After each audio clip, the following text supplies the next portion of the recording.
am as harmless as ladybug spots reflecting sun. When my back is broken from all this weight, and the pain is terrifying. From now on, I am the third word in a sentence of 16, and I don't care if you forget me, just don't let your thoughts perish. And I could not hear, see, or feel what God was doing. And at this particular time, this particular guy, he flew in. Cause when I look in the sky, I wonder if I'll be sent up there. Thinking of heaven, that's a place I would love to live in and literally spend endless years.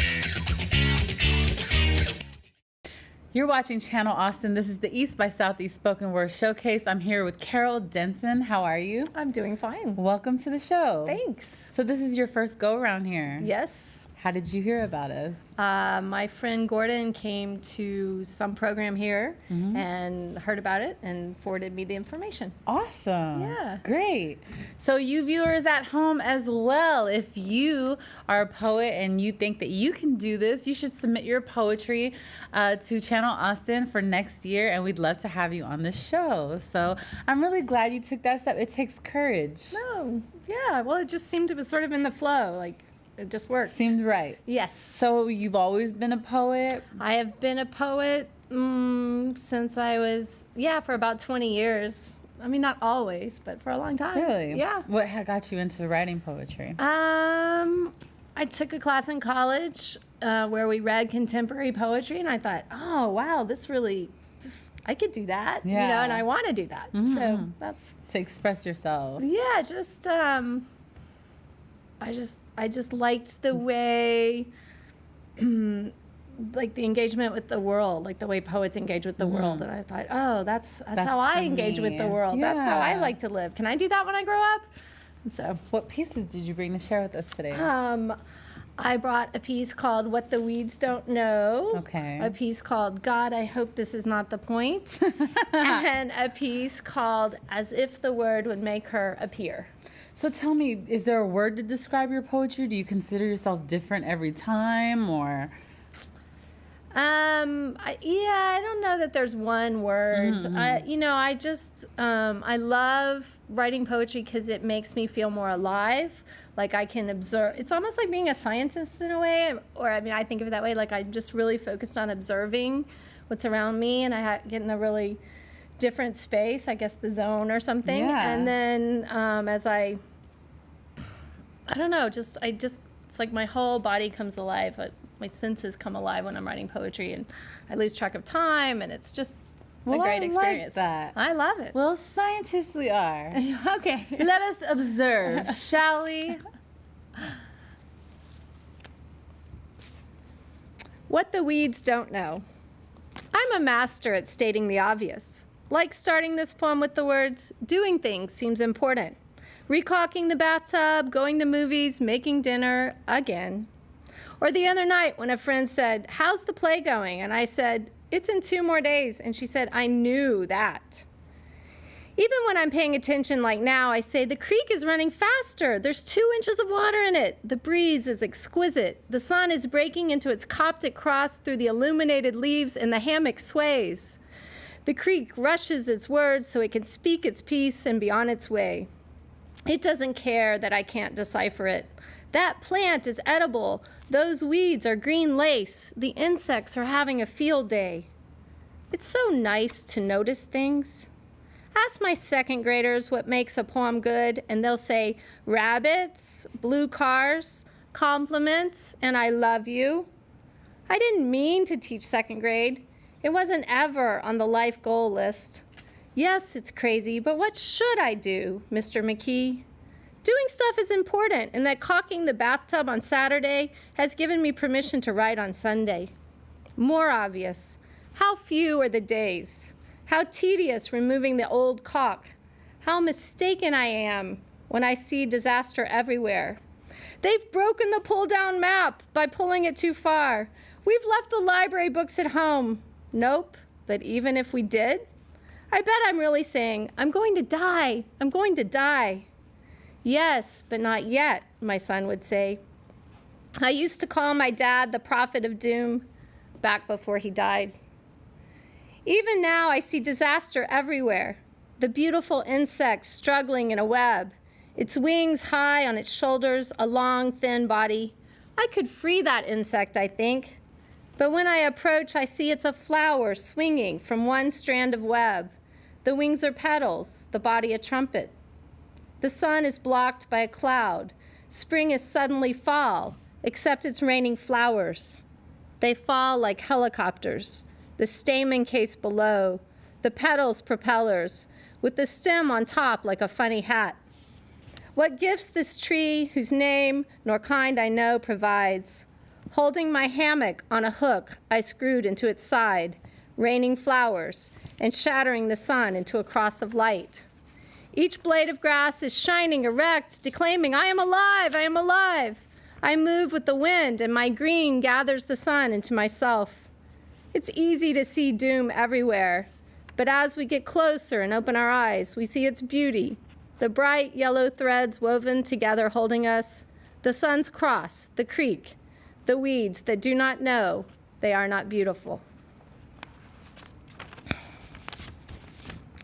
Okay. My second poem is called God. I hope this is not the point. Thunder rumbles, and I'm drenched with a fierce gladness I was born. As I go on the porch to feel it coming and think, if this thunderstorm, electric trembling, light changing, with its attendant bird singing, cicada drumming, is a result of climatological change due to global warming, should I not enjoy it when it gets here? Rain splattering on the awning, rising dust smell from streets like memory from sinew, cooling the suffocating air. Perhaps if we can't imagine and act quickly enough to save our planet, it's all I should hope for myself, my son, his perhaps someday child, everyone else's children, that the last sunset over the flooded waters between the dead trees will be freaking awesome. So incredible that we'll be grateful for the whole time we've gotten to see the light on leaves, hear a branch twitch as a mockingbird takes off in flight. If the last Mexican wolf dies, I can be grateful it lived, right? That it graced what we think about as the border with its presence. I'm getting that I have to let go, lose things, that I don't have a choice. The people I love will die, I'll die, that human existence is a group initiation in losing things up to and including life. But somehow, I've been hoping the school would continue on beyond us, more students coming through. But perhaps we've all been individually learning to lose because we're getting ready to lose it all together. Our one last class, floating lifeless in an empty sea. And isn't it true the cockroaches will survive? Little brothers, we could call them.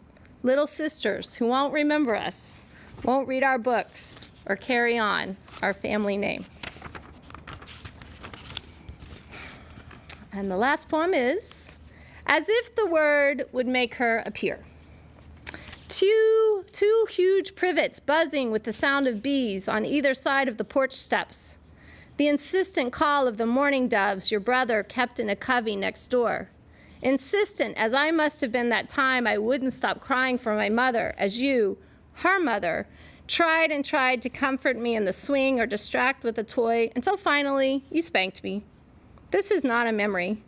It's only that every visit the last years of your life you begged forgiveness. Sure, I forgive you, I said each time, though what I felt was teenage embarrassment at ever having been spanked.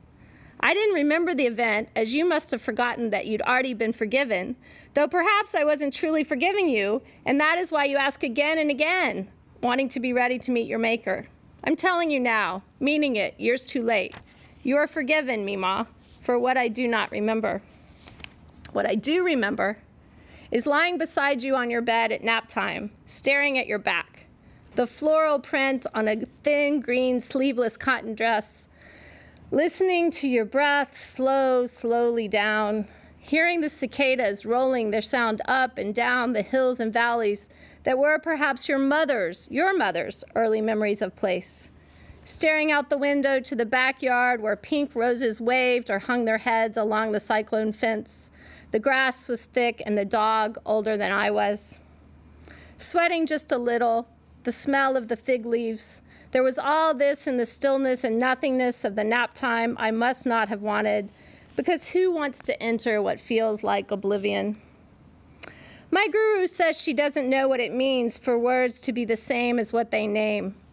I do not understand how it is to not understand that, even though perhaps I do not understand it, since I felt completely unable to explain it to her, though I wanted to, and though she wasn't asking for an explanation. Years earlier, because of my inexplicable understanding, I went to an 8 a.m. Sanskrit class a few times before I dropped it. And because of it, I chant in Gurmukhi while doing yoga, though really, to me, it is in all languages that I understand that words seem to be the same as what they name. Try saying table and not imagining the flatness of it, or mesa if you know Spanish and not feeling its weight. But weight and flatness are attributes, not the thing itself. Perhaps she is right to not understand it. If in Gurmukhi the name is the same as the thing itself, wouldn't saying it create it in the physical world? All speakers would be God creating the universe. Perhaps we do not understand the word same. Of course the words are the same as the thing. Otherwise we would think of something different. Yet they are not the thing itself, or we would be speaking things into existence. The house would quickly fill with furniture. Look at the ligustrum bushes, so tall I climbed them and scraped my thighs sliding down. Feel the scrape. My soul teacher does not understand how a word and the thing could be the same. She is partially deaf, can hear with hearing aids. Sometimes, because my voice is particularly hard for her to hear, she just watches me speak. Tables and thick, waxy, dark green leaves and the idea of deafness tumbling out of my mouth, crowding the empty room with invisible things. Behind the mirror in the bathroom was the orange box of baking soda with which you brushed your teeth, some in and some out of your mouth. That there would be shelves behind a mirror was as strange as the teeth in the glass of water. When you spanked me, it was before I had many words. This is why I didn't remember, why you could not feel forgiven. Until you made me stop, I could and did say, "Mommy, mommy, mommy," as if the word would make her appear.